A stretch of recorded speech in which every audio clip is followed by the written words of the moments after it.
Señoras y señores, muy buenas noches.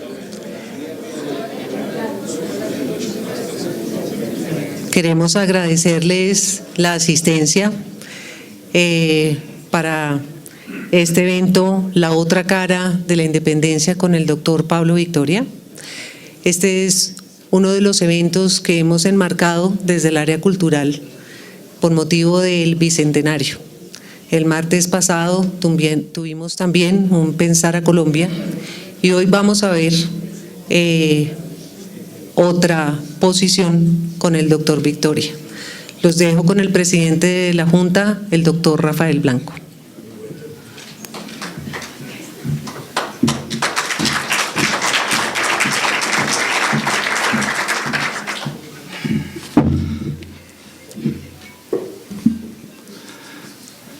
Muy buenas tardes a todos.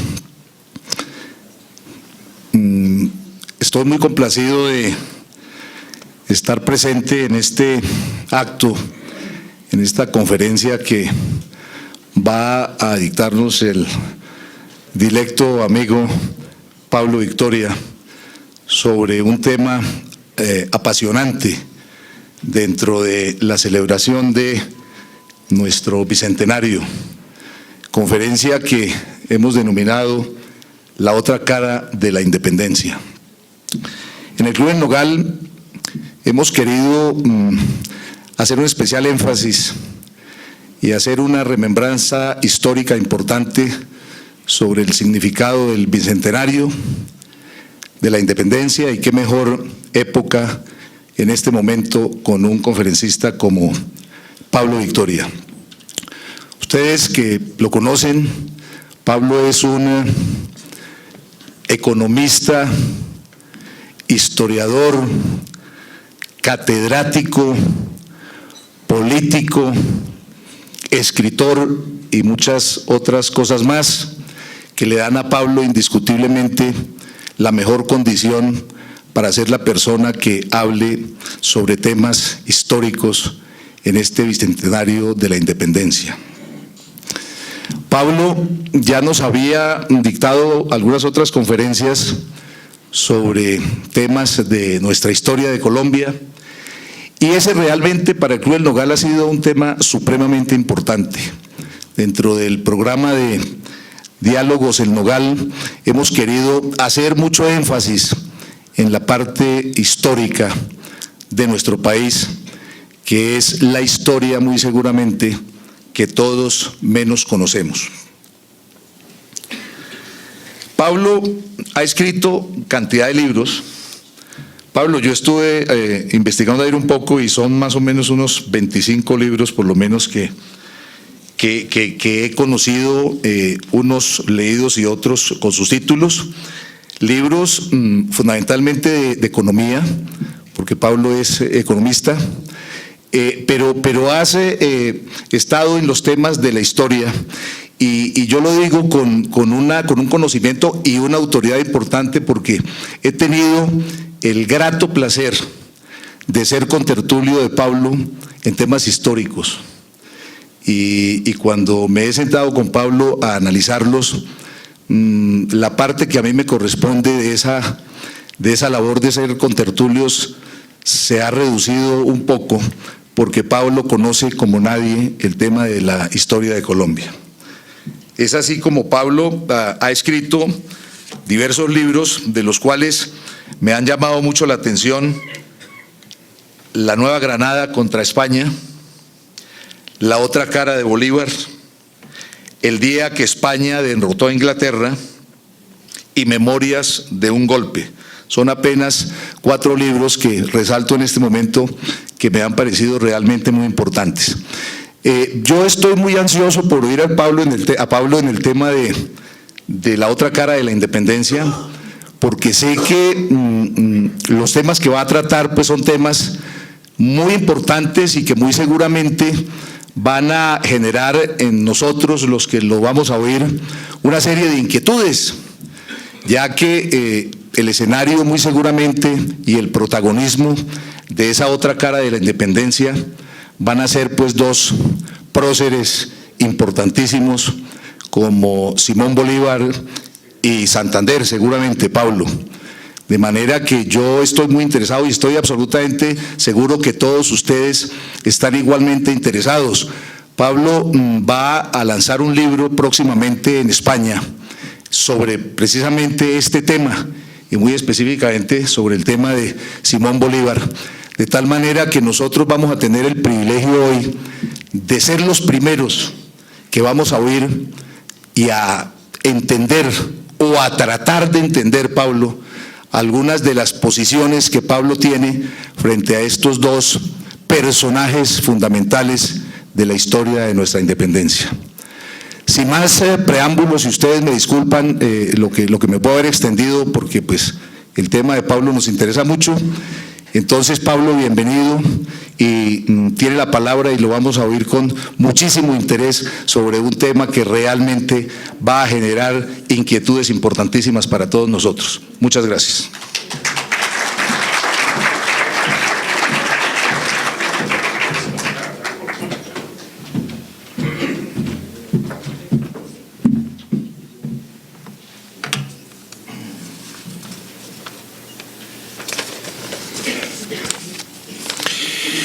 Bueno, antes de empezar esta conferencia, quiero agradecer la presencia de los miembros de la administración, a quienes he extendido una invitación a que nos acompañe y a quienes he dicho que todos, administración, empleados y socios, vamos en el mismo barco de este gran club, uno de los mejores del mundo, y de cuya pertenencia nos sentimos muy orgullosos. Quiero también extender mis agradecimientos a los miembros de la Junta Directiva que hoy me acompañan y manifestarles que me siento muy honrado de compartir con ellos el pilotaje de esta maravillosa nave en la que vamos navegando hacia una completa transformación en casi todos los sentidos. Ese es nuestro propósito. Y no podría pasar por alto decirles que tenemos también a un gran presidente de este club y que junto con él hemos emprendido dicha transformación para el bien de estos navegantes. Para todos, con el presidente Rafael Blanco a la cabeza, pido un gran aplauso de reconocimiento.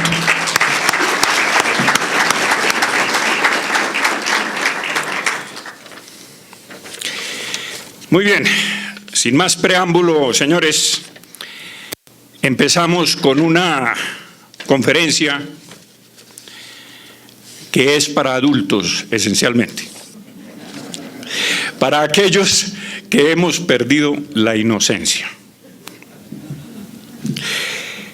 Bien, el tomo número 1 que se publicará próximamente en España, saldrá en octubre del 2019, se llama El terror bolivariano.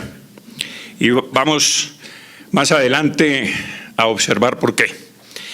Por supuesto que objeté un poco esa cara, porque esa es la cara que se inventó Chávez, y esa no es la cara de Bolívar. Pero ya la objeté y van a cambiar la carátula, así que… Muy bien, pero esta historia no es la historia oficialista del país, ni la de William Ospina, ni la de Indalecio Líbano Aguirre, ni la de otros eminentes escritores. Quiero arrancar haciéndonos la primera pregunta. ¿Fue la independencia un movimiento popular en América? No solamente en Colombia, ni en Venezuela, sino si fue realmente popular. Y recojo las palabras de un general independentista, Joaquín Posada Gutiérrez, que dice: es preciso que se sepa que la independencia fue impopular en la generalidad de los habitantes. ¿Y por qué fue impopular?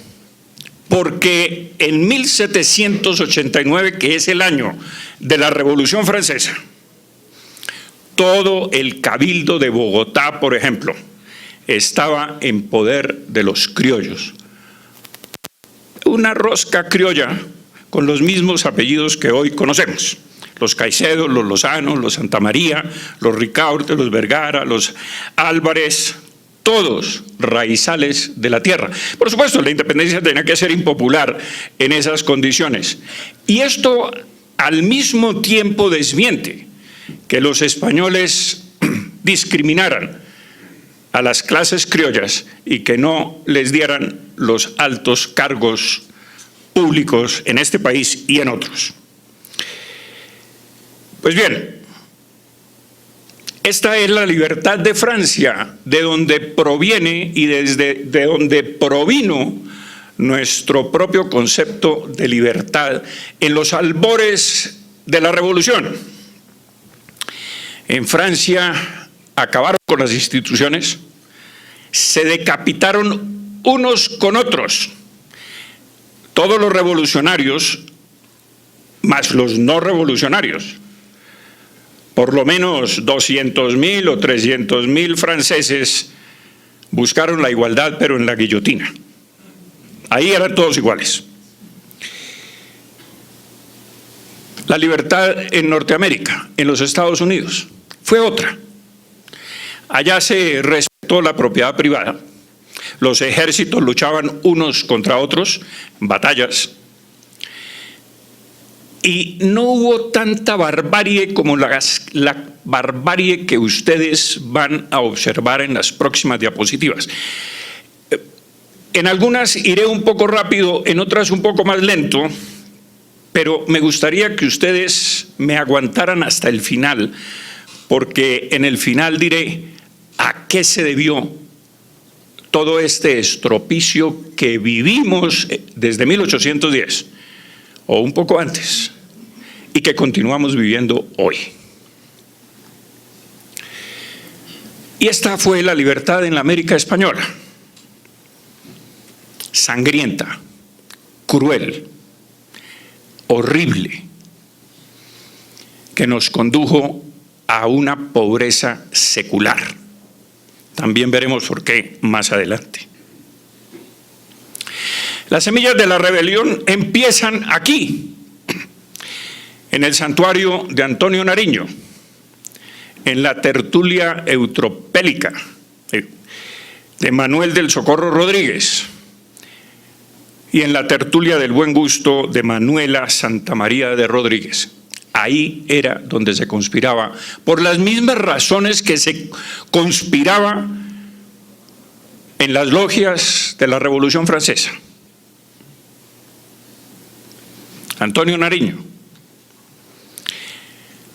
era muy querido de la sociedad bogotana y del virrey Espeleta, que entre otras cosas, uno de cuyos descendientes conocí en Madrid y fue quien restauró la tumba del virrey Espeleta.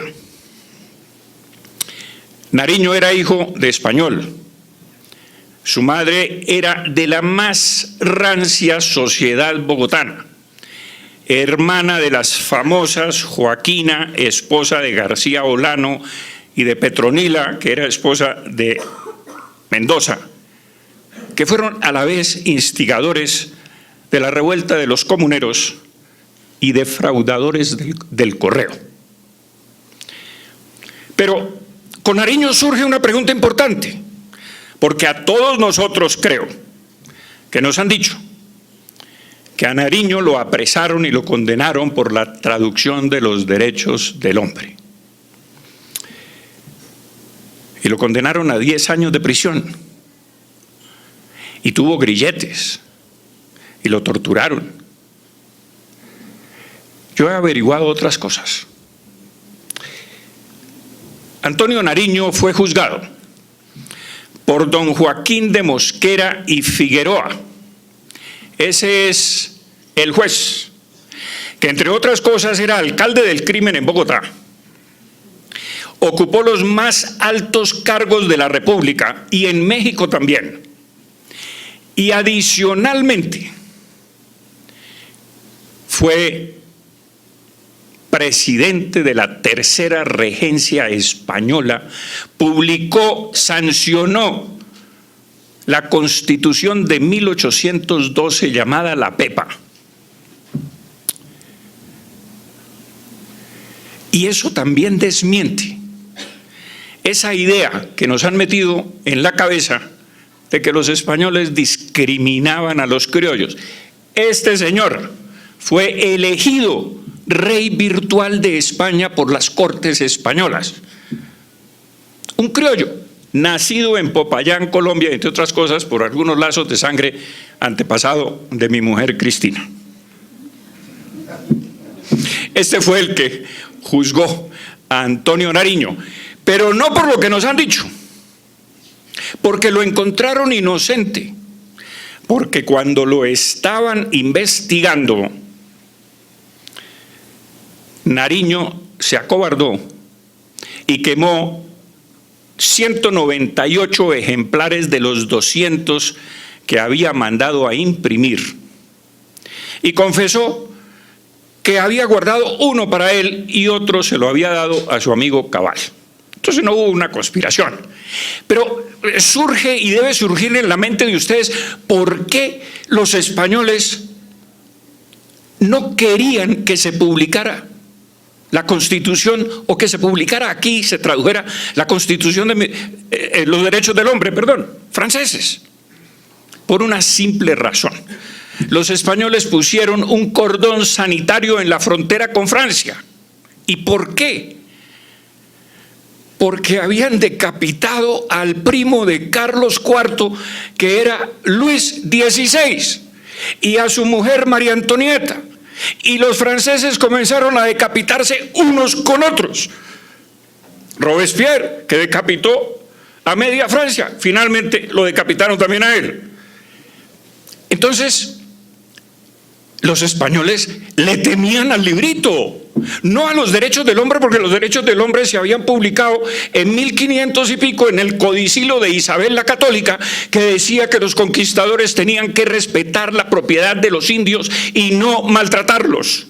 Y le ordenaba a su yerno, Felipe el Hermoso, y a su hija, que tenía que respetar los derechos de los antiguos pobladores de estas tierras. Luego, no es que negaran los derechos del hombre, es que no querían que el librito se infiltrara aquí y de pronto comenzáramos a decapitarnos unos con otros. Pero la verdad de esto es que Antonio Nariño fue condenado por este señor a 10 años de presidio en África por desfalcar 92.140 pesos, 6 reales y 4 maravedís de la tesorería de diezmos de la Iglesia Católica. No fue por los derechos del hombre. Pues bien, no hablaré del periplo vital de don Antonio Nariño, disfrazándose de cura para volver acá, fugándose del barco que lo llevó a Cádiz, de ir a Francia donde casi lo decapitan y de luego buscar refugio en Londres para hablar con el primer ministro de Relaciones, con el ministro de Relaciones Exteriores de Inglaterra, dizque para entregarle la Nueva Granada. Por supuesto que el ministro no lo recibió porque dijo: este señor con qué poder nos va a entregar la Nueva Granada. O sea, además nosotros no queremos un conflicto con España, estamos de amigos de España. Una de las raras veces que Inglaterra fue amiga de España, porque durante siglos se dieron plomo. ¿Por qué se dieron plomo? Por estas tierras, porque se disputaban la hegemonía del mundo, esas dos potencias. Muy bien. Finalmente, Nariño fue apresado, pero no como nos han contado, porque su tío además le regaló una hacienda en Fucha para que fuera a pagar casa por cárcel. Y él mismo escribe que oía los pajaritos cantar y se acostaba junto a la quebrada y oía el rumor de la quebrada y tal, y entre otras cosas tenía visitas conyugales porque 2 de sus hijos fueron concebidos pagando cárcel. Pero no solamente eso, sino que de las cajas reales de la Nueva Granada se destinaron partidas para sostener a su mujer y a sus hijos, porque no tenían cómo sobrevivir mientras el joven pagaba cárcel. Entonces, de las cajas reales del virrey se sostuvo a la familia de Antonio Nariño. Solo tuvo grilletes 15 días, según él mismo confiesa. ¿Por qué? Porque se trató de escapar. Entonces, pues había que amarrarlo, lógico. En fin. Pero miremos esta otra faceta de don Antonio Nariño. Una señora llamada Mary Courthope Ballard era esposa de un fallecido general que se llamaba James Towers English. Y vino la pobre a reclamar en el Congreso de Cúcuta los sueldos atrasados de su marido, que no se le habían pagado los sueldos. Por supuesto, en esas cosas que tenemos de reconocer pero no reconocer, le comenzaron a dilatar el pago de los sueldos atrasados. Y como ella no tenía dónde quedarse, no tenía un peso con ella, Antonio Nariño le ofreció que se quedara en su casa. Bueno, la aloja en su casa, pero se quiere aprovechar de ella. Y como no se dejó hacer los requiebros correspondientes, Antonio Nariño la arrojó a la calle a la medianoche con lo que tenía puesto.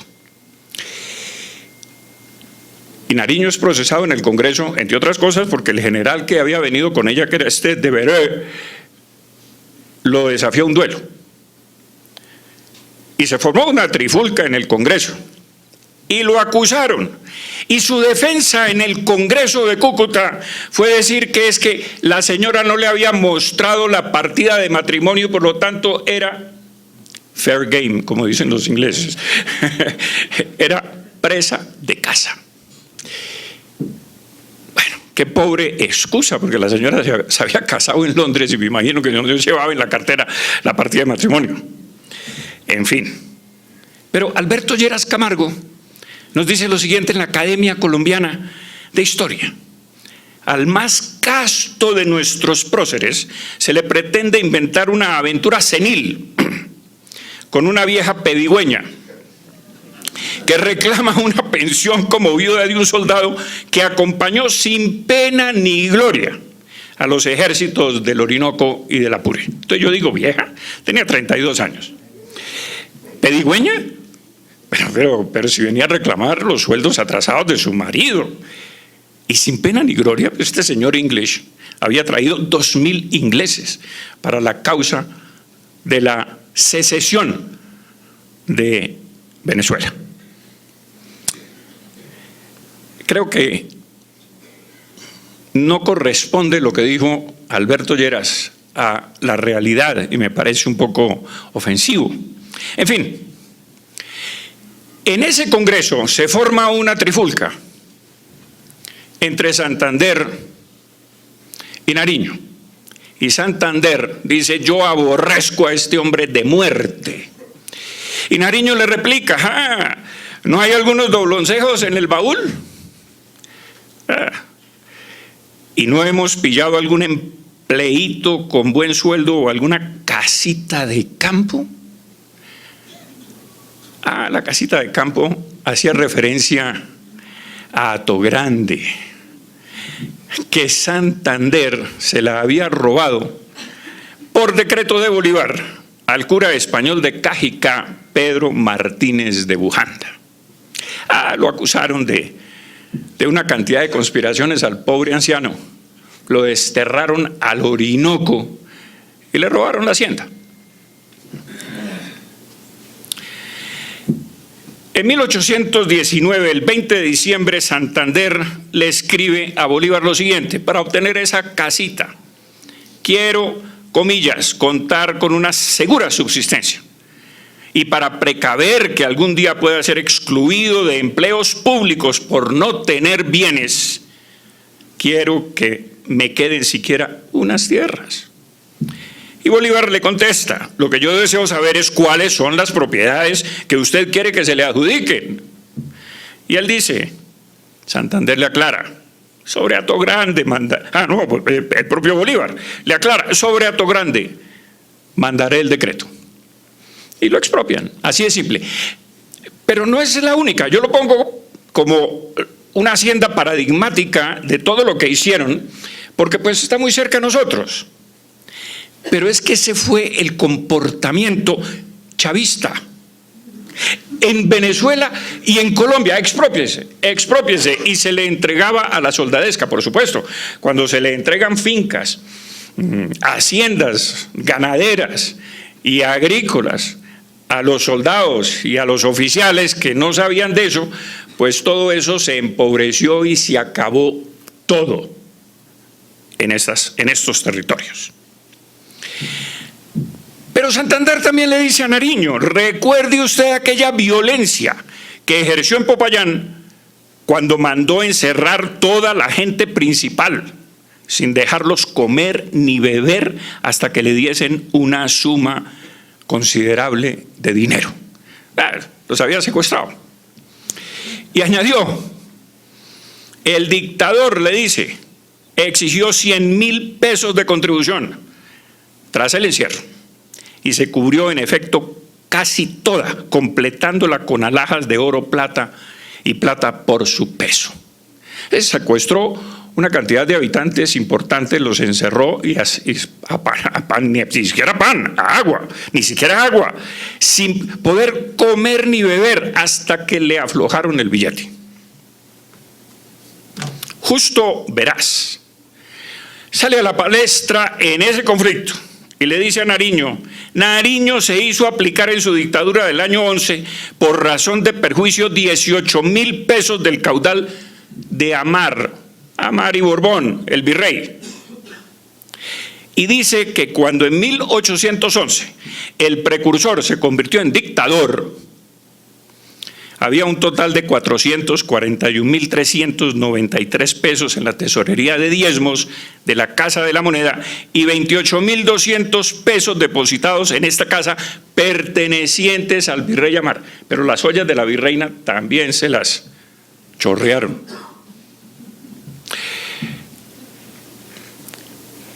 Dictador Nariño, pero qué extraña, ¿de qué extraña libertad estamos hablando? Y además, ¿cuánto eran 18.000 pesos o 441.000? El virrey ganaba 1.200 pesos. Y el portero de la Casa de la Moneda ganaba 3 pesos al mes. O sea, estamos hablando de una verdadera fortuna.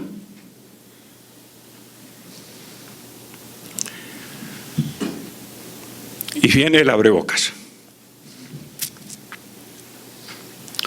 Sí, uso unas pinturas de Goya para ilustrar que nos devoramos unos con otros. Neptuno devorando a sus hijos. Porque esta guerra, a mi juicio y a mi entender, no fue una guerra de emancipación, no fue una guerra por la libertad, fue una guerra de hijos contra padres, fue una guerra civil. ¿Y por qué ocurre esa guerra civil? ¿Por qué sacan al virrey a sombrerazos? Que entre otras cosas aquí, pues, esa independencia fue menos sangrienta que en otras partes porque de alguna manera, pues éramos como un país civilizado. Y al virrey lo sacaron a sombrerazos. El virrey no quiso sacar las armas para contener el golpe de Estado, a pesar de que la virreina le decía, saque el ejército. Pero saque el ejército contra 9.000, según nos han dicho, que se arremolinaron en la Plaza de Bolívar, hoy la Plaza de Bolívar, que era la Plaza Mayor. 9.000 personas gritando, ¿abajo los chapetones? No. Yo tengo otros datos. Y los datos provienen de uno de los próceres que dice que no había sino 70 personas. Y fueron 70 personas que gritaban en la Plaza de Bolívar, abajo los chapetones. Además era día de mercado y las marchantas y los vendedores y todo eso arrancaron a correr y se fueron con sus mulas porque no querían, porque estaban perdiendo el negocio. Era día del mercado. Y con una trifulca de esas salieron corriendo con sus burros y sus cosas para otra parte, por la trifulca, precisamente.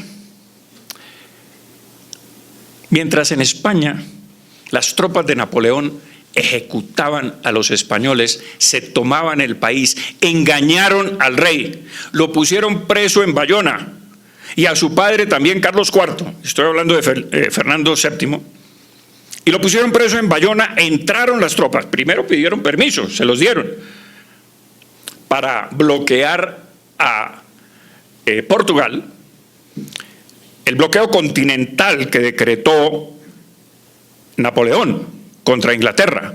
Pero Portugal no accedió a eso y por eso pidió permiso para pasar por España, sus tropas, e invadir Portugal. Pero de paso se quedó con España. Fue una traición, evidentemente, y vino el alzamiento español. Y el alzamiento fue feroz, les quiero comentar. Porque algún general en la frontera le preguntó a Napoleón, le dijo: Sire, ¿con cuántos hombres creéis que se puede conquistar España?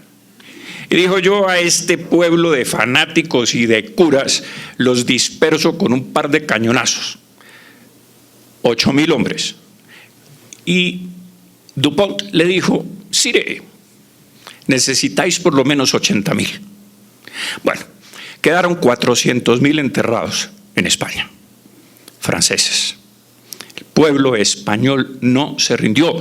Y le dijo al general algún día: os lo dije, España es un abismo cubierto de rosas y os habéis hundido con todo vuestro ejército. Mientras esto ocurría en España, donde pelearon los curas, donde las monjas se metían, las mujeres se metían debajo de los caballos de los franceses y les abrían el vientre para que cayera el caballo desplomado y los hombres caían sobre el jinete.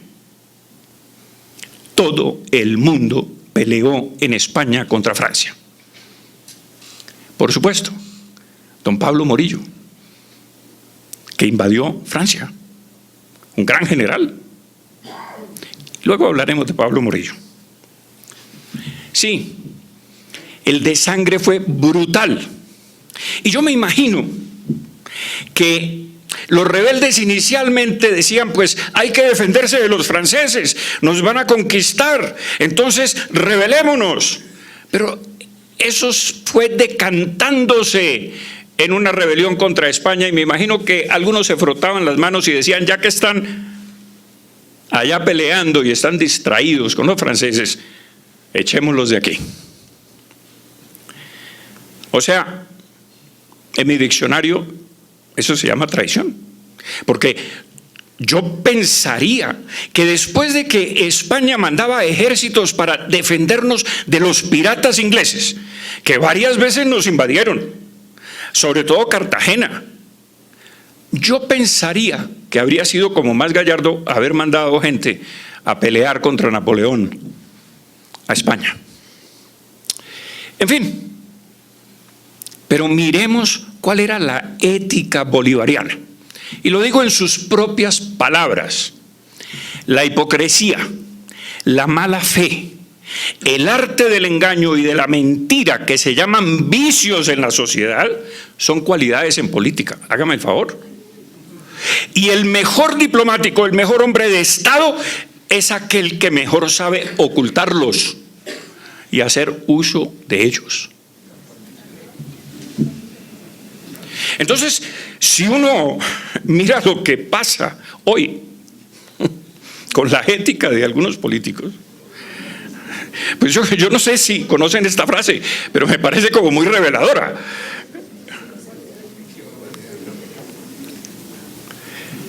Y miremos un poco la patología. Bolívar le escribe a Santander el 7 de enero de 1824. Además, me suelen dar de cuando en cuando unos ataques de demencia, aun cuando estoy bueno, que pierdo enteramente la razón. sin sufrir el más pequeño ataque de enfermedad o de dolor. Estas son palabras de él, no son mías. Entonces uno comienza a combinar la ética personal del engaño y de la mentira con su patología de volverse demente y perder enteramente la razón, como que uno se detiene un poco y piensa, bueno, pero ¿qué clase de personaje es este?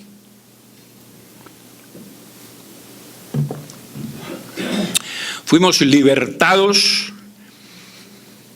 por este personaje. ¿Libertados? ¿De qué? Y miremos este aspecto de esa patología. Esta es la firma del decreto de exterminio de 1813. El 6 de enero de 1813 proclama en ese decreto: como esta guerra se dirige en su primer y principal fin a destruir en Venezuela la raza maldita de los españoles europeos, quedan por consiguiente excluidos de ser admitidos en la expedición por patriotas y buenos que parezca, puesto que no debe quedar uno solo vivo. Bueno, tenemos que conectar esa patología, evidentemente, con este exterminio decretado. Exterminio nos recuerda a lo mejor las leyes de Nuremberg, el holocausto judío. Lo dejo para que ustedes lo interpreten, porque es que si no debe quedar uno solo vivo, es exterminio, es holocausto. Entonces nos preguntamos por qué el odio de don Simón Bolívar a los españoles. Bueno, mire, yo creo que hay muchos motivos, pero hay uno de ellos que me llama mucho la atención. Su abuelo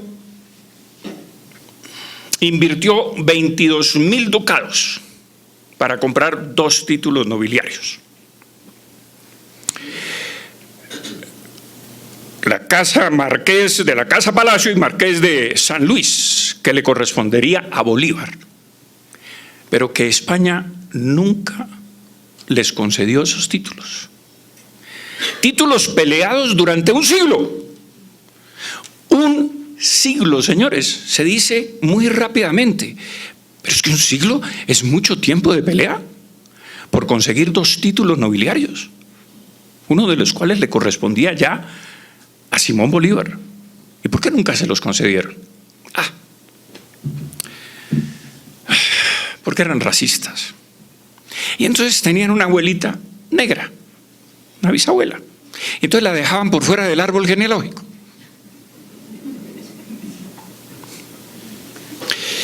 Y como la dejaban por fuera del árbol genealógico, pues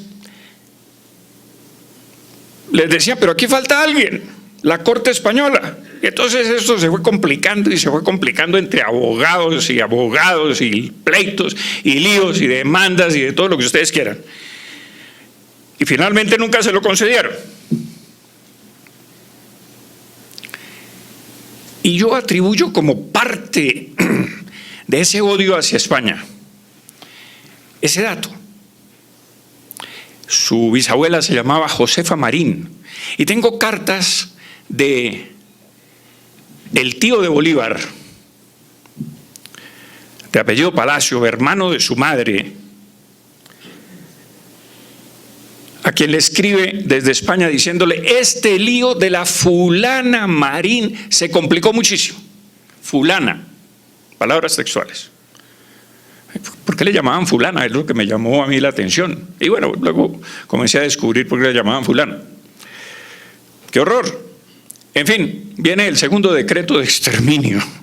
Españoles y canarios, contad con la muerte, aún siendo indiferentes, si no obráis activamente en obsequio de la libertad de América. Americanos, contad con la vida, aun cuando seáis culpables.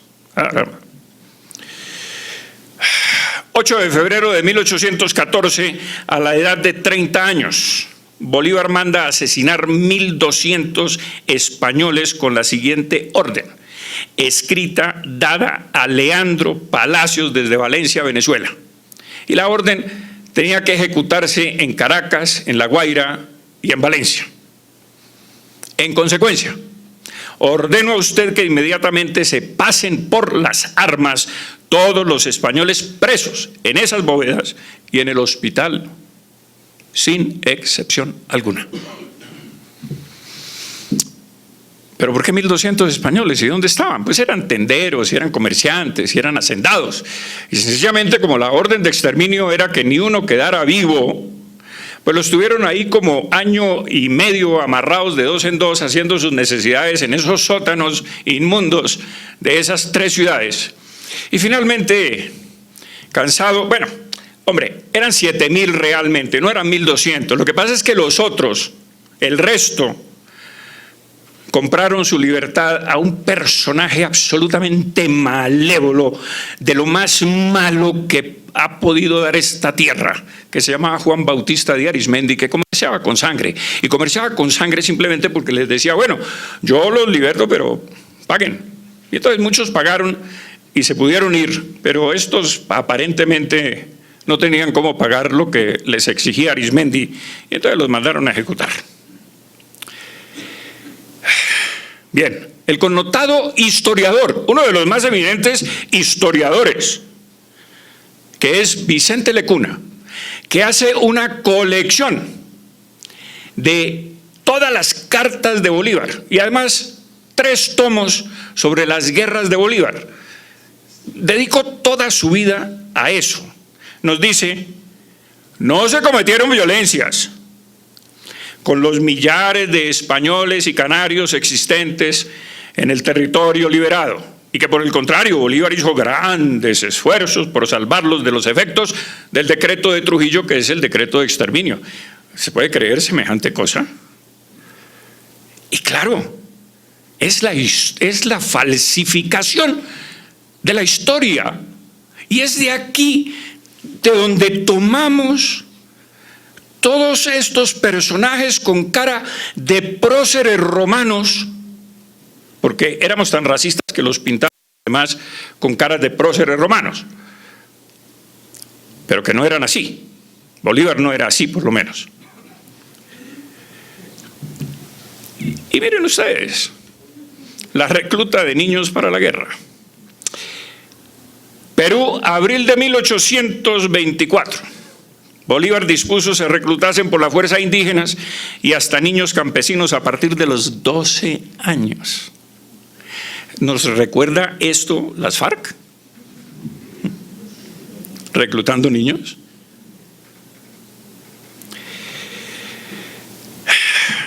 Y Simón Bolívar, en el tema de Ricaurte en San Mateo, en Átomos volando de ver antes que vida con llamas, escribió.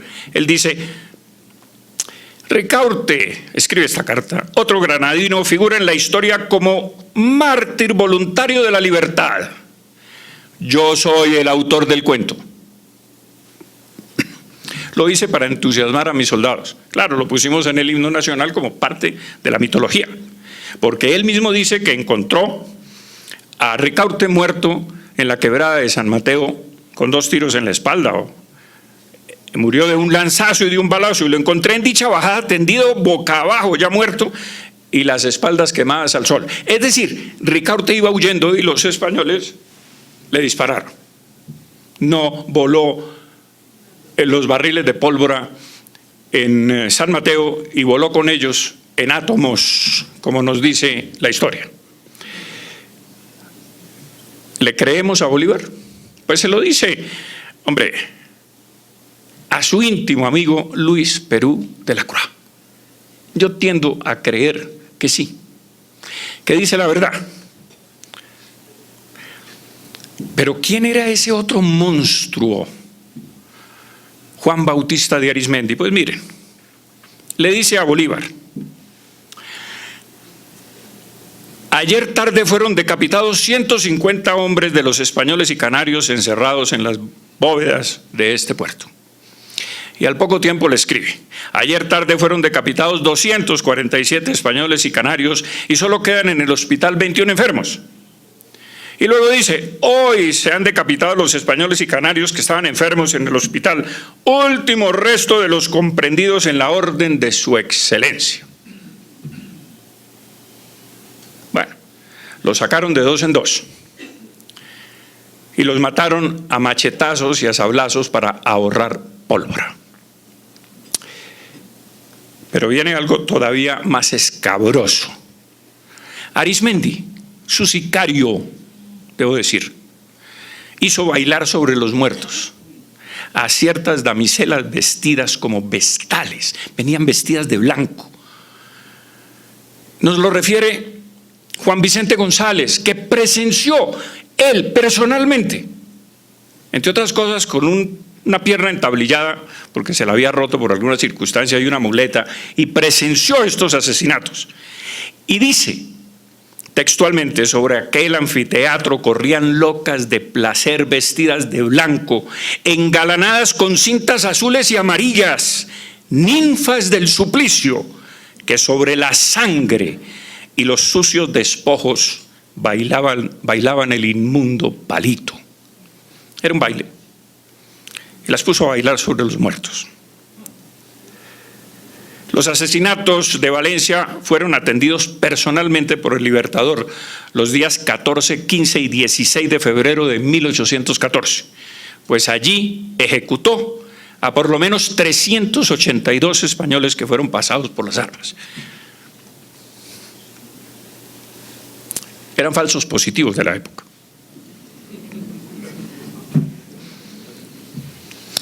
Muy bien, el arte de la mentira.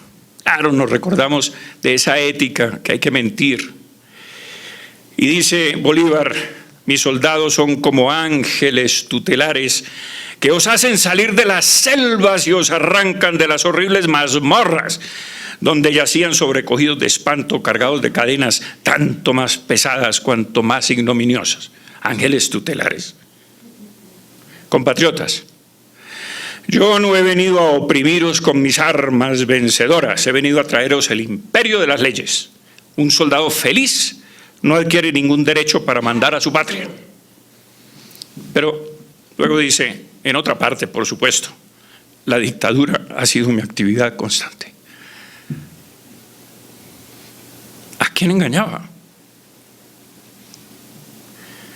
¿Ángeles tutelares? ¿O ángel exterminador? ¿Imperio de la ley? ¿Vino a traer el imperio de la ley? Bolívar confiesa en el Congreso de la Nueva Granada el 14 de agosto de 1813.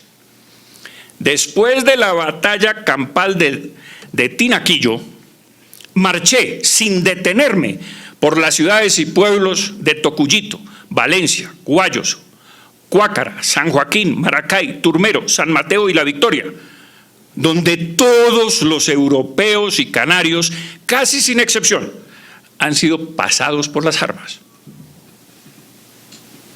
¿No nos recuerda esto un poco la práctica de unos bandoleros y criminales que llaman paramilitares o algo, que llegaban a los pueblos con lista en mano y sacaban a los pobladores y los asesinaban? Bueno, pues él mismo lo dice, pasó por estos pueblos y no dejó un solo español vivo. Es que está ejecutando su decreto de exterminio para que un eminente historiador nos diga que no hubo violencia alguna por su parte.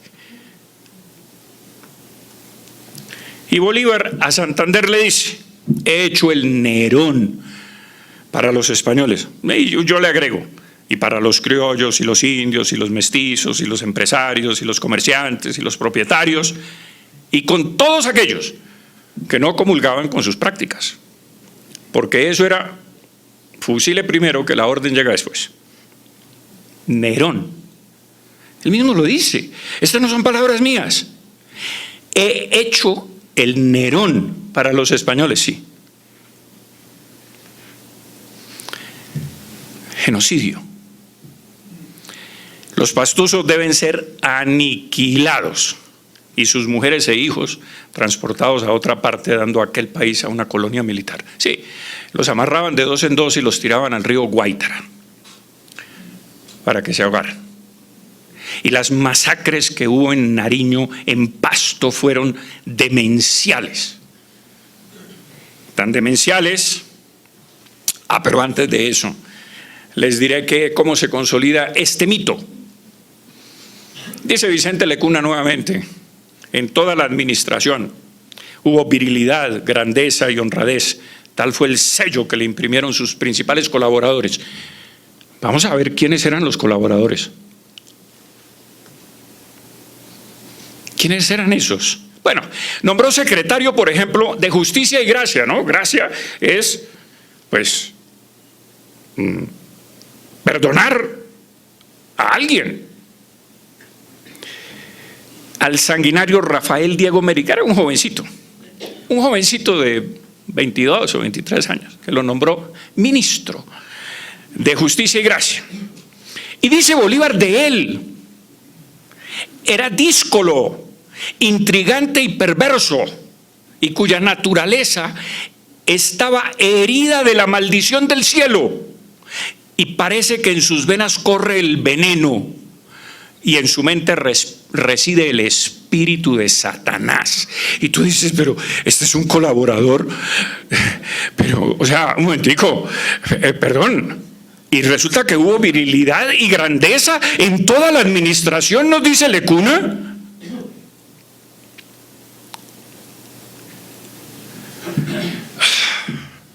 Este era quien iba a hacer la justicia revolucionaria en Venezuela.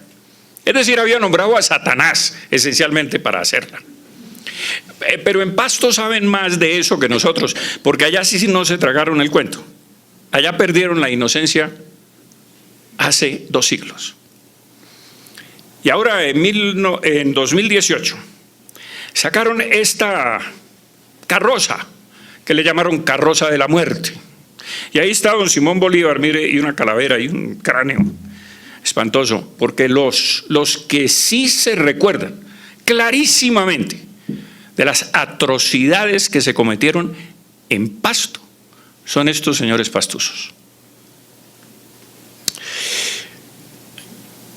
¿Y quién otro que el arzobispo de Caracas escribe las siguientes palabras? Se llamaba Kroll y Prat, era su apellido. En 1813 dice: el hurto, la rapiña, el saqueo, los homicidios y asesinatos, los incendios y devastaciones, la virgen estuprada, el llanto de la viuda y del huérfano, el padre armado contra el hijo, la nuera en riña con la suegra, y cada uno buscando a su hermano para matarlo.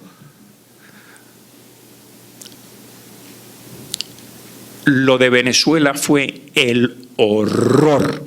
Venezuela quedó devastada. No quedó piedra sobre piedra, aparte del terremoto que hubo en 1813. Pero es que lo de Venezuela fue realmente de llorar. Hermanos contra hermanos e hijos contra padres. Esa fue nuestra guerra.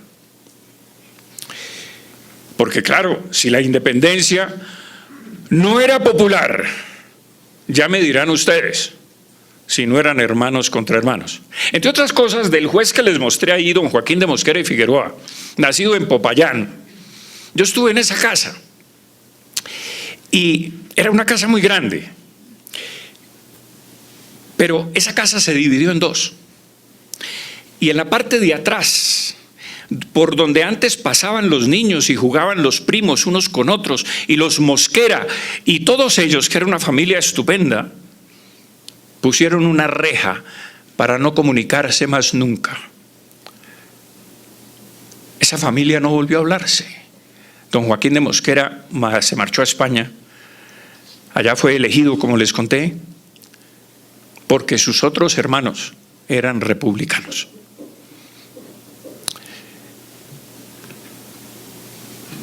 Y miremos el hombre de las leyes brevemente, porque de él no hablaré, porque si no se nos alarga mucho esto. En 1819 comenzaron a pedirle a Bolívar fusilar españoles, la gente, para robar los bienes. Claro, por supuesto, si mataban españoles, si era dueño de una casa, pues luego venían los nuevos ocupantes a ocupar una casa vacía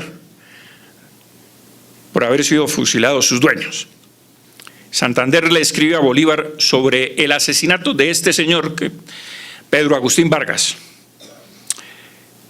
Y dice Santander: cualquier autoridad u oficial repetirá estos excesos por robar y pretenderá justificarse con que procedió contra un godo. Pero concluye: yo encuentro interiormente un placer en hacer matar todos los godos. Y yo digo, ¿el hombre de las leyes? Qué curioso.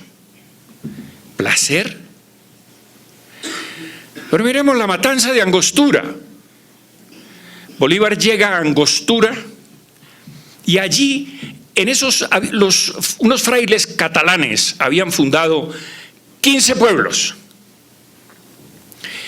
Pueblos relativamente prósperos porque estaban cercanos al río Orinoco, que desemboca en el Atlántico, y por ahí sacaban cueros y tenían 100 y pico mil de reses.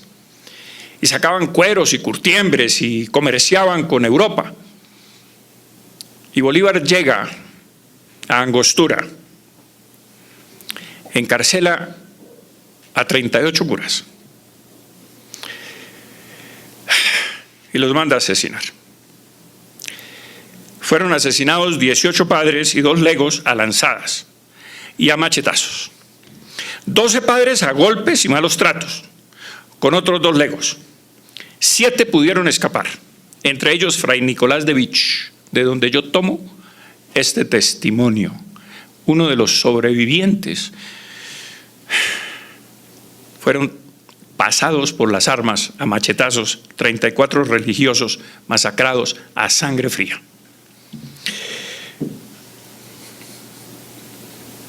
Y tomo ese testimonio de uno de los sobrevivientes que pudo escapar de semejante horror.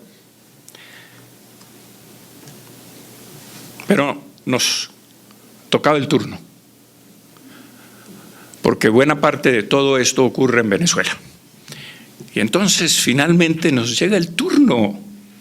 Santa Fe, una gélida ciudad en la cima de los Andes, fría, un poquito lúgubre, que era mucho más fría que ahora.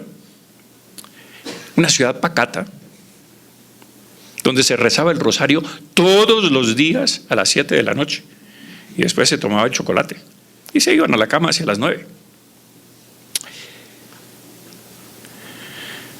Comisionado por Camilo Torres, venía huyendo de Venezuela Bolívar porque allá fue derrotado por los mismos venezolanos. Fue derrotado por Boves y fue derrotado por el general Monteverde y el general Morales. Y entonces no le quedó más remedio que venirse a la Nueva Granada. Llegó por Cartagena. En Cartagena no lo querían recibir, lo dejaron varias horas esperando sin que pudiera atracar en el puerto. ¿Y por qué no lo querían recibir? Porque en Venezuela le tenían el remoquete del antropófago de Venezuela por los asesinatos horribles que no se habían visto en la Nueva Granada. Aquí la gente le tenía horror a la violencia. Y nuestra revolución fue relativamente pacífica. Como les dije, sacaron a sombrerazos al virrey, pero luego comenzaron a matarse entre nosotros, entre los criollos, por el poder, porque los centralistas de Nariño, porque los federalistas de Torres. Y entonces cuando llega Bolívar y se viene a Tunja y se apropia de los ejércitos de Urdaneta, todos venezolanos o casi todos venezolanos, llega a Tunja y en Tunja le quieren hacer un juicio por los asesinatos de Venezuela. Y Torres lo defiende. Y dice, usted es un gran hombre, pero un hombre desgraciado, o sea, no tiene la culpa. Y él dice, se defiende también Bolívar. Y evidentemente, como Torres era un gran abogado, pues lo saca libre de toda culpa. Y lo comisiona para asaltar a Santa Fe contra Nariño. Nariño estaba, por supuesto, en el sur y había dejado aquí a un presidente encargado. Y viene con 2.000 hombres y le escribe a las autoridades de Santa Fe que vienen con teas encendidas, con 2.000 teas encendidas para incendiar la ciudad por los 4 costados, si no se rinde. Por supuesto, aquí intentaron pactar, hicieron una especie de capitulaciones, decir, no, yo, pues bueno, no voy a incendiar la ciudad, pero ríndase, no nos vamos a rendir. No lo queremos aquí. Pues entonces, bueno, usted promete que si gana la batalla o la guerra contra Santa Fe, prometerá respetar las propiedades y las personas. Sí, prometo. Firman las capitulaciones. Y aquí lo reciben a tiros, para no dejarlo entrar. Eso no nos lo han contado. Asedia la ciudad. Y gana. Y ordena a sus tropas saquear la ciudad. Y, tristemente, violar mujeres durante 48 horas. Y veremos la prueba. Las ruinas de Caracas eran traídas a Santa Fe, que jamás había experimentado un horror parecido a este. El historiador contemporáneo de Simón Bolívar, José Manuel Restrepo, dice lo siguiente: los excesos y crueldades cometidos en Santa Fe, sobre todo contra las mujeres, fueron horrendos y las tropas de Bolívar se cargaron de oro, plata y joyas de toda especie. Sí, asaltaron la Casa de la Moneda, asaltaron el observatorio astronómico y destruyeron todos los instrumentos científicos. Destruyeron la biblioteca de Camilo Torres, que estaba en Tunja, de paso. Saquearon la ciudad. Y vale la pena mencionarles que quien salvó semejante obra científica de categoría mundial, la expedición botánica,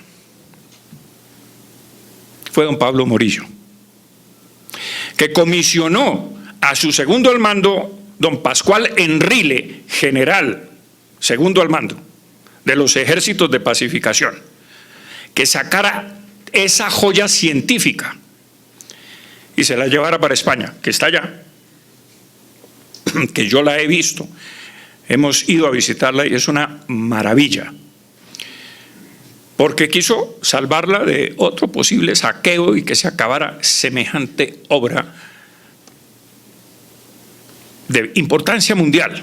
Pues bien, esto está citado de un libro de O'Leary, que fue decano de don Simón Bolívar, que se llama Memorias, el volumen 2, y Restrepo lo pone en La historia de la Revolución, publicado en 1858. Este cronista nos cuenta que cuando Bolívar fue reprochado por Manuel Bernardo Álvarez, presidente, le gritó encolerizado Bolívar: yo estoy autorizado por las leyes de la guerra para obrar como lo he hecho por haberse resistido a mis tropas, los habitantes de la ciudad, y merecer castigo por ello. Bueno, en alguna oportunidad una academia de historia me pidió que yo fuera miembro de esa academia y que escribiera algo sobre Bogotá. Y yo puse, con pelos y señales, por supuesto, no así, perfunctoriamente, como lo estoy diciendo en este momento, muy brevemente, que escribiera. Y escribí 20 páginas, porque tenían que ser 20. Y cuando supieron que yo iba a hablar de esto, entonces no me admitieron en la academia. Entonces uno dice, bueno, son gajes del oficio. Me han echado de mejores casas. Pero un día después, ya Bolívar estaba excomulgado por las autoridades eclesiásticas. Había sido excomulgado. Pero el 13 de diciembre, un día después de este saqueo, Pey y Luquesne publicaban un nuevo edicto en el que le levantaban la excomunión. Lo profesaban buen católico y lo señalaban como libertador y padre de la patria. O sea, la iglesia se levantaba republicana y anochecía monárquica. Eran así como cambiaban los tiempos, las condiciones y las personas en una guerra en que esencialmente se favorecía al que iba ganando, como en las carreras de caballos. Ah, no, yo apuesto por el ganador. En fin, Santa Fe cautiva. Esto lo escribe un oidor del reino y se lo escribe a su majestad Fernando VII. Le dice: no se puede dar a vuestra majestad una idea del estado crítico y lamentable en que se halla esta provincia, sin comercio, sin agricultura, sin recursos y empobrecida absolutamente por las calamidades que ha tenido que sufrir en la pasada revolución. Esto lo escribe en enero 4 de 1820 y le dice: a los reales pies de vuestra majestad Francisco de Mosquera y Cabrera. Pero la patria boba, de 6 años, boba, matándonos unos con otros, tenía que llegar a un fin en un momento dado. Y después de que España le gana a los franceses y los expulsa de su territorio, después de que Zaragoza se defiende de un asedio espantoso por parte de las tropas francesas, y después de que Pablo Morillo penetra en territorio francés, lo mandan comisionado a pacificar esta parte de América. Y curiosamente, ¿cómo sería la guerra de feroz? Que el rey, temiendo que las tropas que enviaba, que eran 12,000,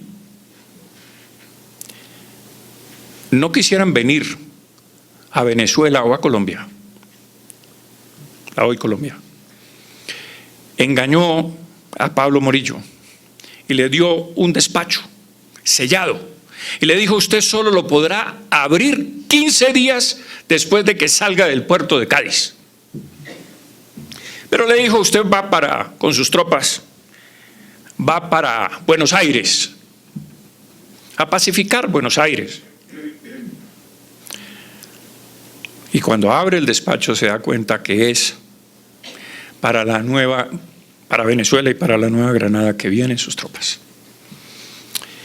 Por supuesto, con mucho esfuerzo, España manda 12,000 hombres. ¿Por qué con mucho esfuerzo? Porque acababa de pasar la guerra contra los franceses, porque había perdido la batalla de Trafalgar por cuenta de los franceses, del general Deneuve, que ordenó, como era el comandante, ordenó que la flota española saliera a pelear a Trafalgar en contra de los vientos, entre otras cosas. Y había quedado bastante maltrecha y destruida la flota española. Así que hubo que improvisar barcos, etcétera, para poder traer 12,000 hombres. Y Morillo pacifica Venezuela con este ítem importante, que cuando conquista o reconquista la isla Margarita y apresa a ese sicario, a ese tipo que había hecho bailar sobre los muertos a esas 12 damiselas, y lo pone preso, este sujeto se le arrodilla y le dice: perdón, excelencia, en nombre del rey le pido perdón, sálveme en nombre del rey. Y Pablo Morillo le dice: levántese, Arismendi, que hoy usted ha nacido 2 veces. general Morales, que estaba al lado de Pablo Morillo, le dice: general, si usted perdona a esta bestia salida de las profundidades de la maleza, a este tigre que ha quemado vivos a criollos y españoles, España o América se perderá para España. General Pablo Morillo lo mira y le dice: yo no le he pedido su opinión, general. Y lo perdona. Pues rumbo a Bogotá, en Monpós, se entera de que este sujeto ha pasado a cuchillo la guarnición que dejó Pablo Morillo en Isla Margarita. Y por eso Pablo Morillo llega envenenado a Bogotá. Muy bien, pero en Cartagena, cuando desembarca en Santa Marta, Bolívar estaba sitiando a Cartagena con 2.000 hombres. Y cuando Pablo se entera que Pablo murió, porque en Cartagena no lo recibieron a plomo, no lo dejaron entrar a Cartagena. Y Pablo Morillo desembarca en Santa Marta para venir a auxiliar a Cartagena. Y cuando se entera Bolívar, huye hacia Jamaica y deja 2.000 hombres sin jefatura tirados del susto.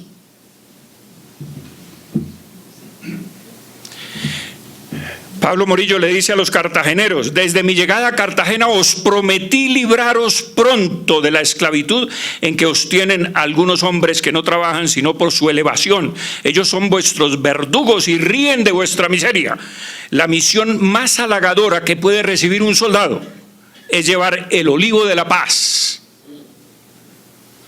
en lugar de la espada de los combates. Y esa es otra razón, entre otras cosas, por la cual los oficiales de nuestro ejército piden la paz, porque son ellos los que ponen el pecho en toda guerra, y a nadie le gusta recibir balazos en el pecho.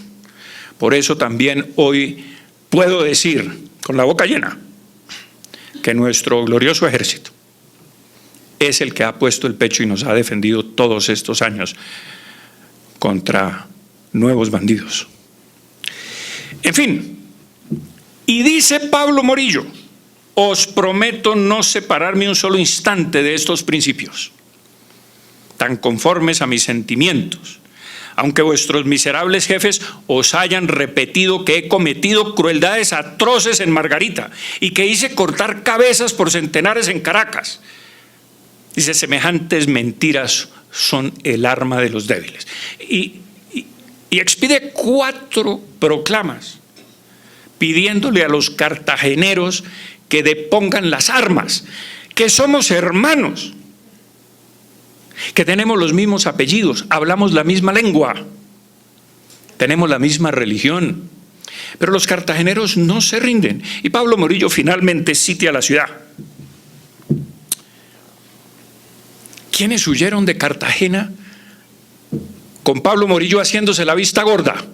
Porque hay que decirlo, habría podido hundir las embarcaciones en que iban, o una embarcación realmente, o capturarla y fusilar a los que huían.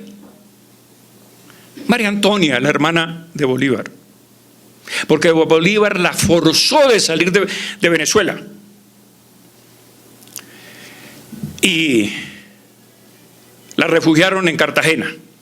Ella estaba con su esposo Pablo, que era epiléptico, y sus 4 hijos. Y toda esta gente se aferró a ese buque, se metieron por todos lados en el buque para huir, y Pablo Morillo los dejó huir. Llegaron finalmente a Curazao, y ella le escribe al rey lo siguiente: etcétera, cuánto sería el escándalo para el presente siglo ver autorizado un destierro perpetuo, una confiscación de bienes, porque las autoridades españolas de la Reconquista le habían confiscado los bienes, por ser de apellido Bolívar, por supuesto. Y dice: jamás creeré que el augusto ministerio de la justicia se vista de los despojos de un asesino, su hermano Simón Bolívar. para buscar entre las tinieblas de la incertidumbre y en la oscuridad de los procedimientos el medio de ocultar sus terribles decretos. Su hermana lo llama asesino, no soy yo. María Antonia adjuntó la siguiente carta a la otra, al rey, y le dice: nada más contrario, señor, a su modo de pensar que lo que establecieron aquellos fanáticos secuaces de la libertad imaginaria que proclamaron y que solo ha conducido a la absoluta ruina de aquellas fértiles y hermosas provincias. La desgracia, así puede, señor, llamarla, de tener un hermano a la cabeza de la facción revolucionaria, y ella le pide que se compadezca de ella y de sus bienes, porque se está muriendo de hambre, ya no en Curazao, sino en La Habana, donde estaba, con sus 4 hijos, pidiendo limosna prácticamente. Y el rey se compadece de ella. ¿Cómo serían de crueles los españoles? Es una crueldad absoluta. El rey le asigna 1,000 pesos de pensión de las cajas reales de España para sostenerla en La Habana, y al año siguiente se lo dobla a 2,000, señor presidente. ¿Cómo serían de crueles estos piscos? Bueno, el caso es que finalmente no se muere de hambre porque el rey se compadece de ella. Pero miremos este monstruo, que es el epítome, el culmen, la cima de la leyenda negra española. El pacificador. Qué horror de pisco. Instala un consejo permanente de guerra integrado por jueces militares y 3 tribunales. El Tribunal de Sangre, el Consejo de Purificación y la Junta de Secuestros. Y como todo consejo de guerra era sumario, el fiscal instruía el expediente, formulaba los cargos, el acusado se defendía, le ponían, por supuesto, un abogado. Tengo los nombres de los abogados que le pusieron a cada uno de los insurrectos para que se defendiera. Lo que pasa es que las pruebas eran sobrecogedoras, porque habían firmado el acta de independencia, habían firmado todo eso, pues ahí estaban las pruebas. O sea, bueno, pero defiéndanse. Morillo revisaba cada caso y tenía poder para confirmar o denegar las sentencias, cualquier sentencia, porque el rey le había dado ese poder. Miremos los apóstoles de la libertad bajo Pablo Morillo. José Fernández Madrid, presidente de Cundinamarca, le escribe una carta a Pablo Morillo y le dice: acabo de llegar a este pueblo, Chaparral, y de nuevo imploro su noble y piadosa generosidad a favor de un joven inexperto y desgraciado. Me hice cargo, excelentísimo señor, solo por evitar una sangrienta revolución que se preparaba contra los amantes de nuestro soberano. Él era amante de su soberano. Y por restablecer el orden reconociendo al rey nuestro señor. Las actas de independencia eran reconociendo al rey nuestro señor. Pues caso curioso. ¿De qué? ¿De la mentira? ¿No decía Bolívar que había que mentir? Bien. Joven inexperto y desgraciado que no lo fue para ser presidente de estas provincias, ni para decretar la guerra a muerte en Popayán. Para eso no era un joven inexperto. Muy bien. Morillo revisó la sentencia porque el Tribunal de Sangre lo absolvió, señores. Y Morillo lo llamó a su despacho y le dijo: siéntese, Fernández Madrid, siéntese. Y le dijo: dentro del 3.º día marchará usted a la corte. Vaya usted a aprender lealtad de sus parientes, que eran españoles. No piense usted que me engaña. Usted es un insurgente y lo será hasta morir. Pero no reversó la sentencia. Hizo lo que el tribunal había hecho, absolverlo. Fueron absueltos Gregorio Nariño, hijo de Antonio. Porque es que Gregorio le decía: papá, deja esto. Si tu padre era español. deja este cuento. Yo no creo en esta revolución, es más, voy a pelear contra ti a favor de la corona. Bueno, José María Lozano, el famoso marqués Lozano, que bueno, eso es otra historia, lo salvó su mujer, que era la marquesa Rafaela Isasi. En fin, los Lozano de Peralta. Hubo cantidades de personas absueltas, contra todo pronóstico, entre ellas a el marido de doña Beatriz O'Donnell, casada con un criollo de pura cepa y de la más alta y rancia sociedad bogotana, que era José Manuel Pombo de Ante y Valencia. José Manuel Pombo de Ante y Valencia fue el primer criollo de la revolución que decretó sacar a remate las propiedades de los indios. El primer decreto de la República fue quitarle las propiedades a los indios y por supuesto se remataron por las altas clases bogotanas. Y por eso, y les dejaron las laderas, entre otras cosas, el argumento era que ya éramos iguales. ¿Cómo así que los indios tienen privilegios y tienen unos resguardos donde la corona los mantenía sin impuestos y los mantenía apenas con el 20% que podían entregar en materia de trabajo a las grandes haciendas de criollos y de españoles? ¿Cómo así si ahora somos iguales? Estos piscos no tienen por qué tener privilegios. Rematemos sus tierras. Bien, y doña Beatriz le escribe una carta suplicándole. Estaba condenado a muerte por el Tribunal de Sangre y le escribe una carta pidiéndole que salve a su marido. Pero doña Beatriz, ¿quién era? Ah, no, es que era hermana del marqués de la Bisbal, entroncado con la corte española. Y yo creo que Morillo sintió como dijo, yo fusilo a este pisco y de pronto me meto en un lío con la corte, porque es que doña Beatriz había sido azafata de la primera mujer de Fernando VII. Y entonces, para mí que le dieron como maripositas en el estómago. Y digo, no, bueno, yo tengo la carta en que Pablo Morillo le escribe y le dice que va a soltar a su marido, le va a condonar la pena de muerte. Y al final le dice, beso a usted los pies. En fin, este era el monstruo, ¿no? Y Camilo Torres le escribe a su mujer, es preciso que trabajes con todos nuestros amigos para que dispongan los ánimos a mi favor. Tú y ellos conocéis mis intenciones y sabéis cuál ha sido mi conducta. A nadie he hecho mal. Y antes, si todo el bien posible, como lo depondrán muchos, aunque en los gobiernos es fácil adquirirse enemigos. Su mujer se arrodilla y besa las botas de Morillo.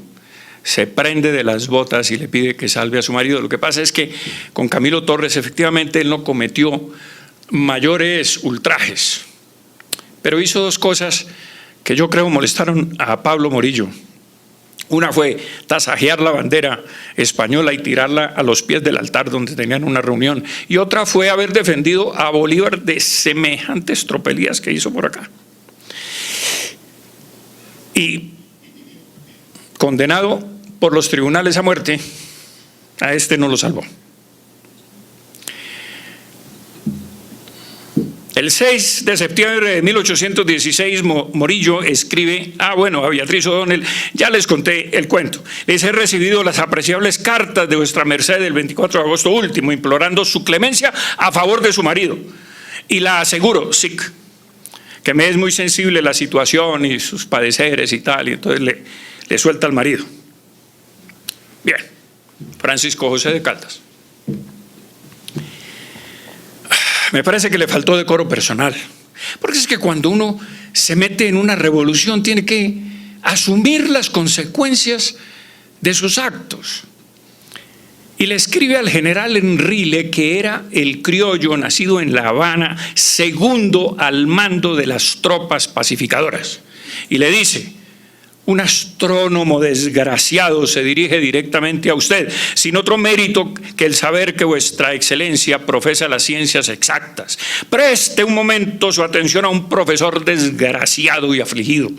Señor jefe ilustrado y sabio de un ejército victorioso, Señor, salve vuestra excelencia a este hombre desgraciado. Yo serviré a vuestra excelencia y seguiré a vuestra excelencia a todos los puntos de la tierra donde lo lleven su gloria y su deber. Señor, socorra a vuestra excelencia a un desgraciado que está penetrado del más vivo arrepentimiento de haber tomado una parte en esta abominable revolución. Pascual Enrile le dice: la España no necesita esta clase de sabios, está mandada a cumplir sin demora la sentencia. Pero a Caldas lo vemos en las estatuas,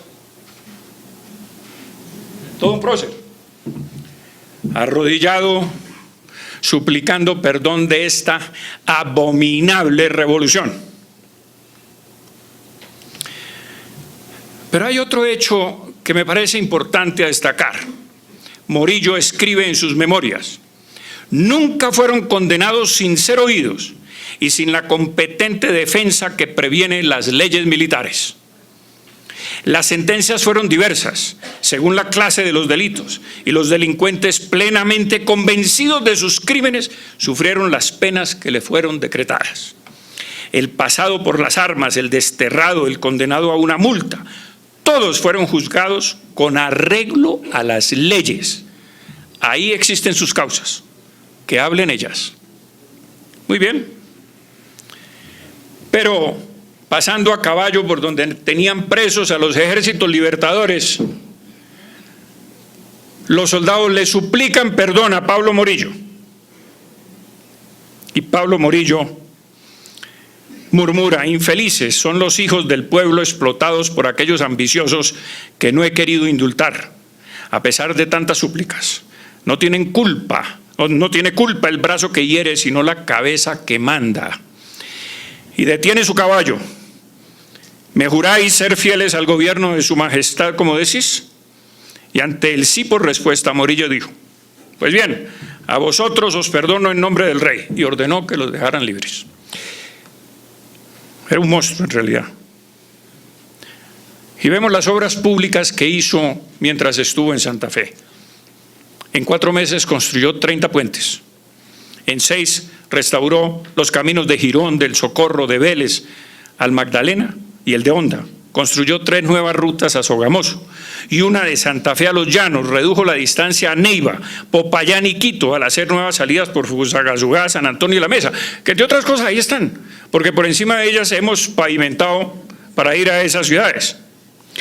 Terminó el camino de Guanacas y de Timaná a Pasto, reabrió el comercio por el Pacífico e inauguró una nueva ruta que de Cali conectaba al Quindío y Santa Fe, Antioquia y Chocó. Y finalmente entregó la ruta que conducía de Mariquita a Medellín. Bien, miremos la ruina y la desolación.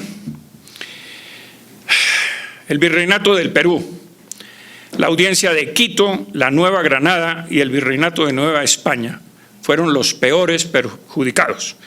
México perdió el 30% de su riqueza entre 1800 y 1850. En la Nueva Granada se contrajo el 11%. En el caso de México, hacia 1870, su ingreso per cápita había caído a 1/4 parte de los Estados Unidos. Y estas eran provincias mucho más ricas que las provincias norteamericanas, déjenme decirles. Porque quedaron endeudados hasta las cachas de esta guerra. Y yo creo que el atraso de América, de la América hispana, se debió a este horror. El 25% de la población venezolana, particularmente los empresarios, que son los primeros que salen corriendo. Las haciendas y los cortijos, todo había perecido. Equivalía a 225,000 almas. Estamos hablando de 1810, 20 y 24. Eso es un montón de gente. Y otro 15% se había marchado con lo que pudo. corriendo. Apenas oían que Bolívar iba a llegar a un pueblo, salían corriendo con lo que podían los venezolanos. El caos, se entronizaron los asesinatos, las violaciones y los saqueos. El país estaba devastado. La miseria, el hambre, lo que estamos viendo hoy en Venezuela, se hizo presente en esa época. Los hispanoamericanos, creo yo, habíamos retrocedido a causa de esta barbarie por lo menos 2 siglos. Y en los otros 2 siglos de existencia republicana se propagó el mismo espíritu de depredación, de guerra, de estupros, de golpes de Estado, de todo lo que hemos estado plagados desde entonces. Y la corrupción. Los llamados libertadores también encontraron la libertad, pero para apropiarse de los fondos públicos. Gabriel de Torres, en informe que le envía a su majestad el 18 de octubre de 1819, poco después de la batalla de Boyacá, le dice: señor, los acontecimientos ocurridos en el nuevo reino de Granada desde el principio de agosto son de la mayor magnitud y deben llegar a los pies de vuestra majestad, tales como ellos han sido, sin disimular de modo alguno ni las causas que los han originado. Y habla, dice a lo último: los caudales de vuestra majestad han sido robados y saqueados. Se saqueó todo. Después de la batalla de Boyacá, las tropas de Bolívar se robaron aproximadamente 1 millón de pesos de las cajas reales de la Casa de la Moneda y además muchos dineros privados, porque inclusive de pensiones, porque los pensionistas no es como ahora que están en colpensiones, sino que en el ayuntamiento, o sea, en el cabildo, se guardaban los caudales de los pensionados que iban a reclamar sus pensiones y ahí se les pagaba. Funcionaba como una especie de banco también el cabildo. De manera pues que la gente salió huyendo absolutamente arruinada, descalza con lo que tenía puesto después de la batalla de Boyacá, porque hubo una cobardía enorme del virrey Sámano, que es que cuando sabe que las tropas de Barreiro han sido derrotadas en Boyacá, en el pantano, en el puente de Boyacá, sale corriendo a perderse. Y claro, todo el mundo entra en pánico y los oidores pues comienzan a fugarse también y abandonan todo, y abandonan los papeles, y abandonan los archivos históricos y absolutamente todo, y de ahí el saqueo. Pues bien, aquí habla pues de: no se salvaron ni los archivos ni los caudales, dejando cerca de 1 millón de pesos de vuestra majestad que habrá aprovechado el enemigo. Efectivamente, Bolívar aprovechó eso. Pero miren esto, como se acabó todo. Lo que poco se sabe, señores, es que en Venezuela Bolívar hizo circular huesos de marrano como moneda, porque la moneda se fugó.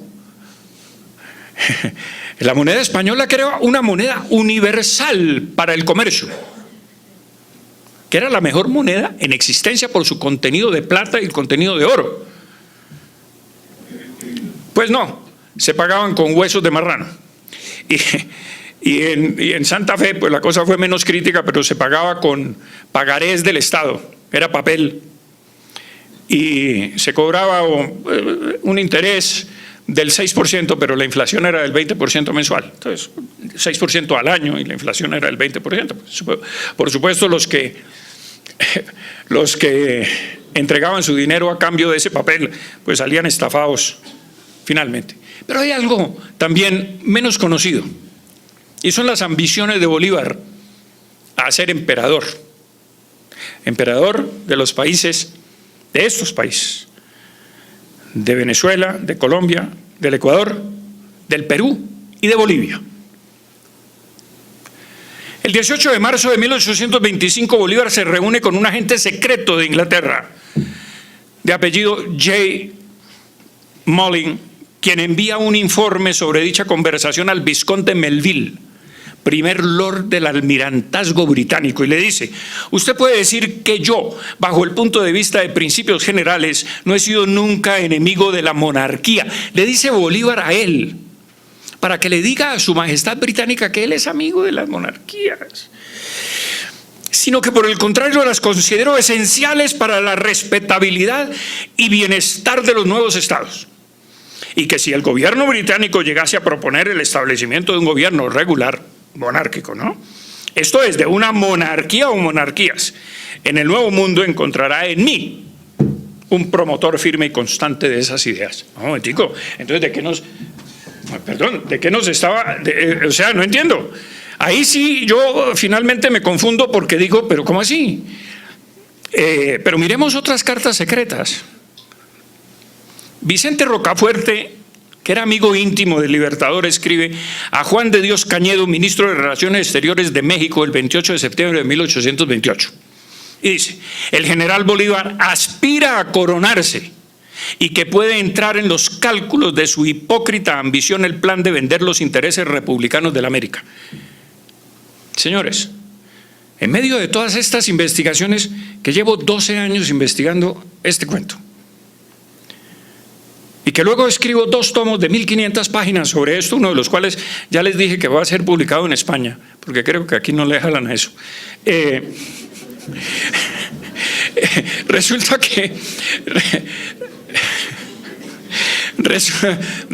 que estaba negociando con los Estados Unidos entregarle el norte de Venezuela a cambio de armas y dinero.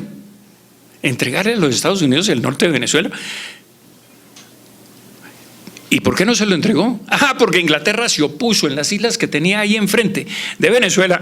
Le dijo, no, aquí los Estados Unidos, porque claro, después de la guerra de las colonias con Inglaterra, aquí nosotros no vamos a tolerar presencia norteamericana en el norte de Venezuela, cercana a nuestras posesiones en el Caribe. Olvídese.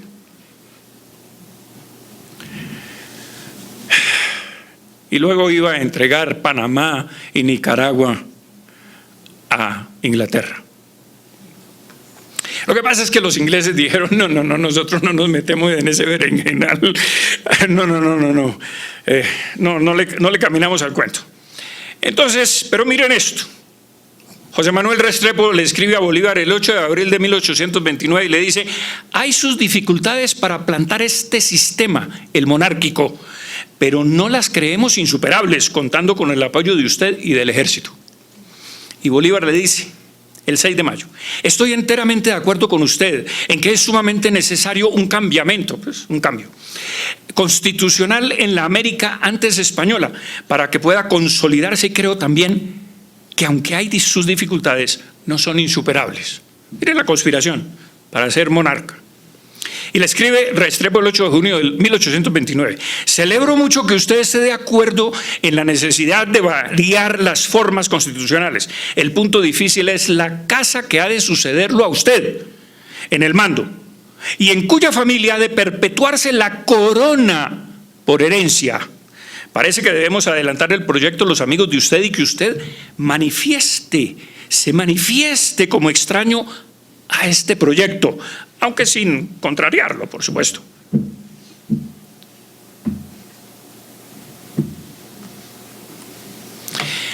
Y he aquí una carta secreta que se encuentra en el archivo del Ministerio de Relaciones Exteriores británico. Mr. Bresson escribe al gobierno británico, el gobierno británico manda a este señor a entrevistarse con Bolívar secretamente en Lima, Perú. Y le narra la conversación secreta que ha tenido con Bolívar el 25 de enero de 1830.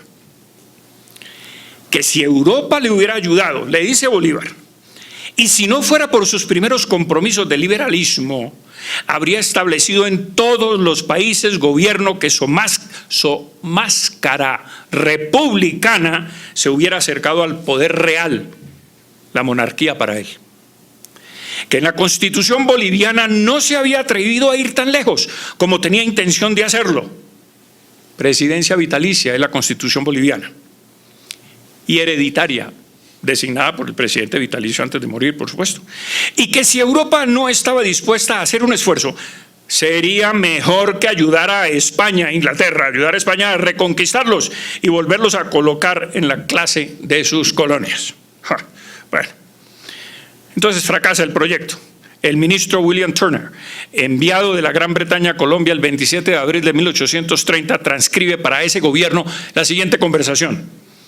A lo que su excelencia, o sea Bolívar, replicó que estaba tan asqueado del carácter tornadizo y caprichoso de sus compatriotas que la restauración del dominio de España, por despótico y tiránico que fuera, sería una bendición para Sudamérica, puesto que aseguraría su tranquilidad. No, es que después de todo el mundo contra todo el mundo y todos los golpes de Estado y unos contra otros y fronteras y la separación de Panamá y la separación de Venezuela y del Ecuador, de la Gran Colombia, de todo esto no había cómo cogerlo.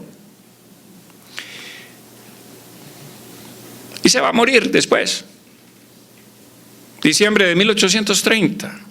Y esa raza vil de los españoles es que lo acoge en San Pedro Alejandrino, que era un español, el dueño que lo acoge allí, de la raza vil. En fin. Y se había cerrado la noche sobre él, sobre América, y yo creo que sobre la verdad. Y ya narraré el epílogo de esta tragedia. Bolívar dice: terribles días estamos atravesando. La sangre corre a torrentes. Han desaparecido los 3 siglos de cultura, de ilustración y de industria. Por todas partes aparecen ruinas de la naturaleza o de la guerra. Parece que todos los males se han desencadenado sobre nuestros desgraciados pueblos. Bueno, él era parte de eso. Y luego echa una mirada hacia atrás y dice: hemos perdido las garantías individuales, cuando por obtenerlas perfectas habíamos sacrificado nuestra sangre y lo más precioso de lo que poseíamos antes de la guerra. Y si volvemos la vista a aquel tiempo, dice Bolívar, ¿quién negará que eran más respetados nuestros derechos bajo la corona? Nunca tan desgraciados como lo somos al presente, gozábamos entonces de bienes positivos, de bienes sensibles. Y tiene un acto de lucidez el 30 de enero de 1830, a pesar de esa patología que digo yo. Y dice, exclama: conciudadanos, me ruborizo al decirlo, la independencia es el único bien que hemos adquirido a costa de todos los demás. ¿Independencia? No, dependencia, porque no hay nadie más dependiente que un pobre, y nos empobrecimos. Y comenzamos a depender de las potencias extranjeras. Ustedes nunca vieron en la colonia que llaman emigraciones masivas de estos pueblos hacia Norteamérica, hacia las riquezas de las 13 colonias británicas. Pero lo estamos viendo hoy. ¿O es que también los piratas venían aquí a robar pobreza a nuestras costas, a las costas del Callao, a Buenos Aires, a Cartagena de Indias? Venían a robar pobreza, pobres. No, estas eran provincias muy ricas, señores. Y por cuenta de un norteamericano dice que México era la ciudad más esplendorosa del planeta. No se diga Lima, que rivalizaba con México. Bien, y luego dice sobre la justicia que había: también deseo que la justicia de los pueblos se establezca conforme en el tiempo de los españoles. Y dice: créame usted, nunca he visto con buenos ojos las insurrecciones, y últimamente he deplorado hasta la que hemos hecho contra los españoles. Esto lo dice 3 meses antes de su muerte. Bueno, hasta 1816 había mandado a asesinar 2.068 personas, sin fórmula de juicio. Morillo había confirmado 159 ejecuciones previa sentencia judicial, exceptuando 37 fusilados por actos de flagrantes de barbarie, y confirmados cientos de excarcelados perdonados por él. Y cuando el último libertador fue fusilado en el año del Señor 1816, alguien por ahí pintó, y yo he recogido eso, en una pared, un grafiti de esos que la gente espontáneamente dice: gracias, Morillo, por libertarnos de nuestros libertadores. Y voy a decir, ahora sí, y les agradezco mucho que hayan permanecido aquí, pero para cerrar esta conferencia, se preguntarán ustedes, ¿y por qué todo esto? Pues les voy a decir por qué. Estos eran los dominios españoles. Abarcaban el globo terráqueo. Todo Estados Unidos o 3/4 partes de los Estados Unidos hasta Alaska era español. Toda la América Central, Cuba, Puerto Rico, República Dominicana y toda Sudamérica prácticamente, y Brasil circunscrito a este pedazo, que luego Brasil cayó sobre nuestras tierras y entre Perú y Brasil nos robaron 1 millón de kilómetros cuadrados. Pero, ¿a quién le convenía la destrucción del imperio? ¿Están oyendo? ¿A quién le convenía la destrucción del imperio? Pues mire, a Inglaterra. A Inglaterra le convenía por varias razones. Le convenía porque quería ser la potencia hegemónica después de la destrucción del Imperio Español. Es evidente que quería apropiarse del comercio que antes estaba circunscrito prácticamente a España y sus posesiones. Pero cuando ustedes observan ese mapa, verán que el Imperio Español fue la primera globalización del mundo. No es la Unión Europea. Esta es la primera globalización del mundo. Pero a diferencia de Europa, con la misma lengua, que se hablaba desde Alaska hasta la Patagonia, con la misma religión, con la misma cultura. Y ahora imagínense ustedes, si el imperio no se hubiera destruido, ¿cómo estaríamos penetrando la Unión Europea? Con representación en la Unión Europea de todos estos países, ¿no dominaríamos la nueva globalización? ¿Cómo dominaríamos las Naciones Unidas? El peso específico político que tendríamos. Esto no convenía. Y por eso Inglaterra auxilia a las tropas bolivarianas y de todos los insurrectos de América para poder fraccionarnos, encoger la frontera política y económica, convertirnos en paisillos con fronteras, rivales unos con otros. Y Estados Unidos cae sobre las tierras otrora mexicanas y se apodera además de la mitad de México. ¿A quién convenía la destrucción de un gran imperio del cual nosotros formábamos parte? Y formábamos parte importantísima.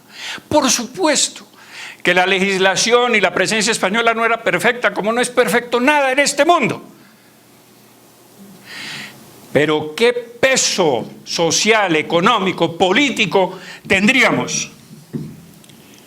Pero nos rompieron no solamente la identidad, porque ahora nos llaman latinoamericanos. Nosotros no somos del Lacio.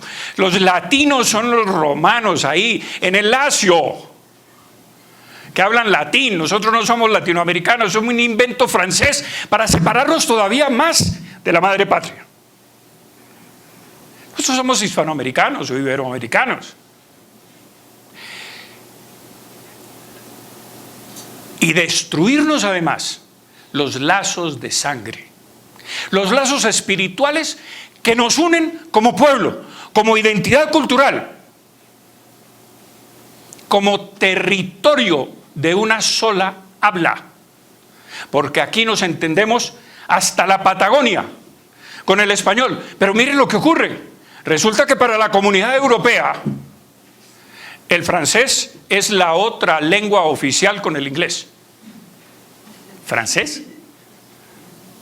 Cuando 500 millones de habitantes hablan español, Cuando en Estados Unidos hay 50 millones de hispanoamericanos que hablan español. ¿Y España qué?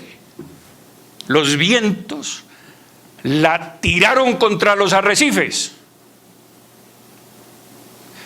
Y solo ahora se está recuperando y es el cuarto país más importante de Europa y potencia europea recuperada después de 1000 años, de 800 años de pelear contra los moros. Que si no hubiera sido por España nos estaríamos tirando al suelo 5 veces al día diciendo Alá Akbar. Y las mujeres las tendríamos esclavizadas y con burka.